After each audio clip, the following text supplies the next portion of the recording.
Clayton went to the WAC championships. On paper, fifth place doesn't look so great, but I think your guys really performed well, actually. We did, in spots. You know, it was a roller coaster. These meets are always a roller coaster. Each of them kind of takes on a life of its own, but this one especially was. We had really high highs and we had some disappointments as well. You know, at the end of the day, our highs really overcame disappointment, and we had some amazing things happen. You know, everything with our team starts with Wen Zhang, and Wen was amazing. You know, we tried to leave a little in the bank in terms of his preparation for NCAA, so we held him back just a little bit in terms of that, and he still went on to, you know, break records in all of his events. And then he did other things like led off our medley relay, swimming backstroke, and, you know, pushed the conference champion pretty well at the start of that medley relay. And he was fabulous. You know, he's a number 3 guy in the country in the 200 freestyle going into the NCAAs. His 500 was, again, his best time, a new conference record, and swam pretty well, and kind of swam away from the field late. And I think he would have been a little faster. He needs to be pushed to really see everything. And you know, the 100 may have been his best race of the weekend, and it was clearly the best race of the meet when you had the 2 top swimmers in the conference facing off in a distance that both of them excel at. And it was just an incredible race, and he just came up, you know, a fingernail short of that. But anyway, Wen was fabulous. Our freshmen were amazing. We took 5 freshmen swimming. Each one of them came home with at least one top 8 finish. And, you know, highlighted by Camden Swigert winning the 400 IM. You know, that's the 4th year in a row. Adam Grimm won it his sophomore, junior, senior years. And, you know, Adam graduates, and we look around and we go, oh, boy, I don't know what's going to happen. And then Camden Swigert drops 10 seconds from his best time to win it. And, you know, it was such an exciting race, as they are. But, you know, James Winterfield swam in 2A finals. Louis Bodie had a massive time drop in his 200 back, you know, to swim in the A final and place 3rd, all-conference performer. You know, and Camden also was in the 200 IM final, also top 8 in the mile, as was Louis. You know, the other thing, Brian, you look at, if you watched our meets all year, distance was kind of painful to watch. And yet we get to the conference championship, and our guys show up, and we put 3 in the top 8 in the mile. And just really, really well done. You know, and then Jack Van Valkenburg and Anthony Sebastian both, you know, swimming in an A final as well. So the freshmen really were a highlight. You know, we have some consideration NCAA cuts. Camden's 400 IM, Tori Bartlett in the 200 breaststroke, and Tori's meet, you know, is kind of symbolic of what happened the whole weekend for us. You know, he was disappointed in his 100 breast, and stands up there getting ready for the 200 breast, and I didn't really know what to expect.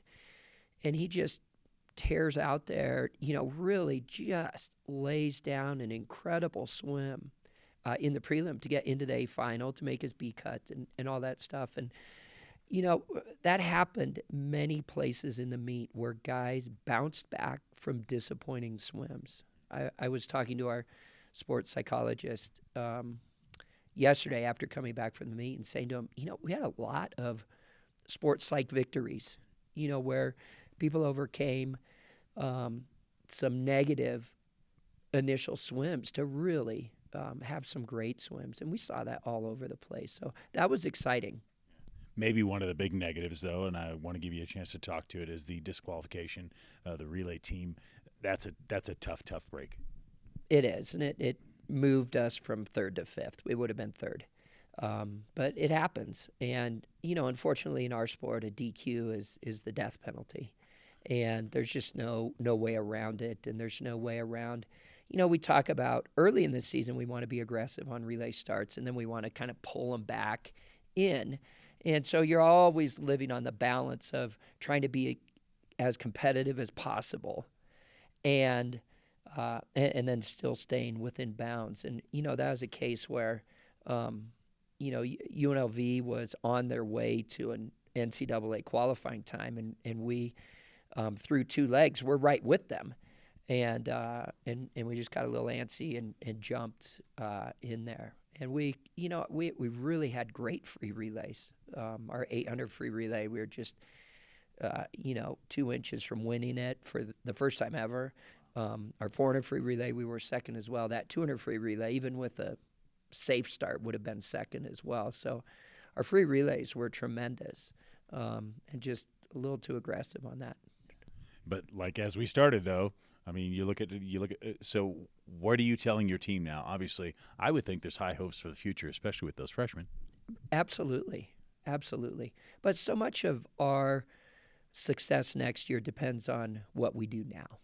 The sports are 12 months a year, and we know we have other things that we do here at the academy and in the summer, et cetera. But the reality is, if you want to compete at this level, you have to be getting better. And we talk about, guys, we need to be better in August when we show up and we start training again. You need to be better than you are today in March. And honestly, the guys who did that last year were the guys who swam really well. Wenchong, we were able to move some things around in terms of his summer, and he really had a great summer of training.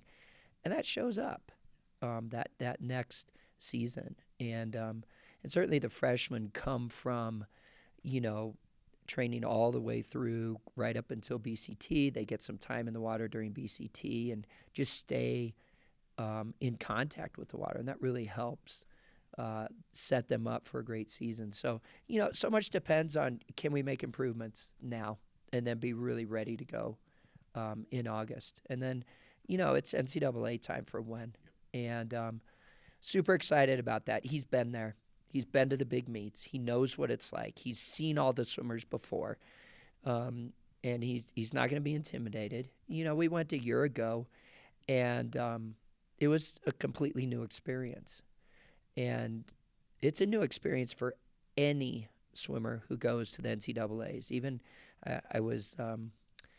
I overheard a Russian Olympian from another team, a guy who won an NCAA championship, but he was talking about how tough the NCAA meet was and how much harder it was even than the Olympics, because he was saying you can't take a swim off. You can't cruise at anything. And if you look at last year's NCAA results, you'll see Olympic gold medalists swimming in the B final because they just didn't swim fast enough in the morning. And so it's a unique meet. It's the fastest meet in the world year in and year out.